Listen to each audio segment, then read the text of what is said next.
কারণ সেখান থেকে আমরা দেখেছিলাম বিজেপি 3 প্রার্থীর নামে দেওয়াল লিখনের কাজ শুরু হয়ে গেছিল। অবশেষে আগের বারের সাংসদ লকেট চট্টোপাধ্যায়ের উপরে আস্থা রাখা হয়েছে কেন্দ্রীয় নেতৃত্বের পক্ষ থেকে। লকেট চট্টোপাধ্যায়ের নাম ঘোষণার পর আজ সকাল থেকে তার নামে প্রচার শুরু হয়ে গেল। সিঙ্গুরে বিভিন্ন গ্রামে পৌঁছে গেলেন বিজেপির কর্মীরা, দেওয়াল লিখনও হলো এবং লকেট চট্টোপাধ্যায়ের হয়ে প্রচার সারলেন বিজেপি কর্মীরা। পুনরায় আমাদের লকেট দি প্রার্থী হয়েছে, ওনাকে জেতানোর জন্য আমরা যথেষ্ট চেষ্টা করছি।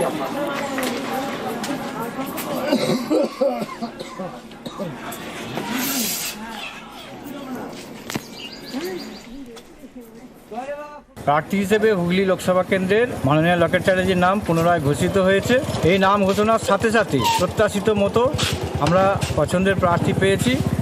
আমরা বিজেপি কার্যকর্তা যারা আছে সিঙ্গুরে, আমরা সকাল থেকেই পুরো দস্তুর সমস্ত কার্যকর্তা, সমস্ত স্তরের বুথকর্মী যারা রয়েছে তারা নেমে পড়েছে। তাই আমরা পুরোপুরি আশাবাদী যে 2019-এ যদি আমরা 10,500 ভোটে লিড পেয়ে থাকি, এবারে তার কয়েক গুণ হবে বলে আমরা আশাবাদী। তবে লোকসভা ভোটে তৎপরতা কি শুধুমাত্র রাজনৈতিক দলগুলির মধ্যে নজরে পড়ছে না? কমিশনের ফুল বেঞ্চও আজ রাজ্যে মুখ্য নির্বাচন কমিশনার রাজীব কুমারের নেতৃত্বে আজ সিইও আরিজ আফতাবের সঙ্গে বৈঠক রয়েছে। বৈঠকে থাকবেন আধিকারিকরাও এবং সোমবার সকালে রাজনৈতিক দলগুলির সঙ্গে ফুল বেঞ্চের একটি বৈঠক করার কথা। এছাড়া আইন শৃঙ্খলার অবস্থা খোঁজ নেবেন নির্বাচন কমিশনার।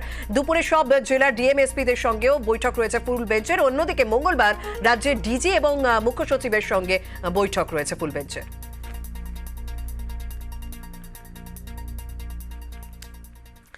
আর আমরা জানি লোকসভা ভোটের আগে 920 কোম্পানি কেন্দ্রীয় বাহিনী রাজ্যে পৌঁছবে। ইতিমধ্যে আমরা দেখতে পাচ্ছি যে খেপে খেপে বিভিন্ন জেলায় কেন্দ্রীয় বাহিনী পৌঁছে গিয়েছে। আমরা পুরুলিয়ার ছবি দেখছি, জঙ্গলমহলের ছবি দেখছি, যে জঙ্গলমহলে আগে একটি অন্যরকম পরিবেশ দেখা যেত ভোটের সময়, কিন্তু এখন ছবিটা অনেকটাই পাল্টেছে।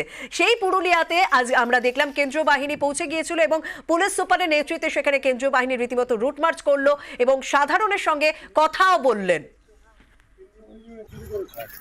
এখানে কোনো ঝামেলা আছে? না না, কেউ কোনো ভয় করে দেখায়? না না, কোনো জায়গা নেই, এখানে ঝামেলা সব শান্তি আছে। ভয় দেখালে থানাতে যাবে, ঠিক আছে? সব ছেলের মোবাইলে লোড আছে, কোনটা সহায়? হ্যাঁ, লোড করে আছো? কি নাম তোমার? সহায়, তোমার লোড আছে?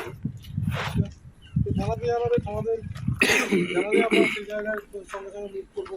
থানা আছে, কেন্দ্রীয় বাহিনী, ওখানে আমাদের লোকজন আছে, ঠিক আছে? এমনি ভোট দিয়েছো লাস্ট পঞ্চায়েতে? লাস্ট পঞ্চায়েতে কোনো ঝামেলা হয়েছিল? না না, কোনো ভয় করে দেখি।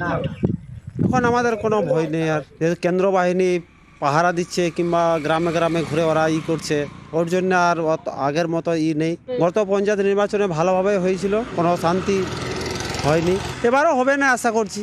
কেন্দ্র বাহিনী আমাদের কাছে বলছে যে আপনাদের কোনো ভয় নেই, আমরা আছি পাশে। মাওবাদী আতঙ্ক তো একদমই নেই। আর পুরাটাই নিরাপদে ভোট দেওয়া যাবে, ভয় কিছু নাই আমাদের আর ভয় কিসের? পঞ্চায়েত নির্বাচনে পুরাটাই দেওয়া হয়েছে, লোকসভাটাই দেওয়া যাবে, মাওবাদী কিছু নাই।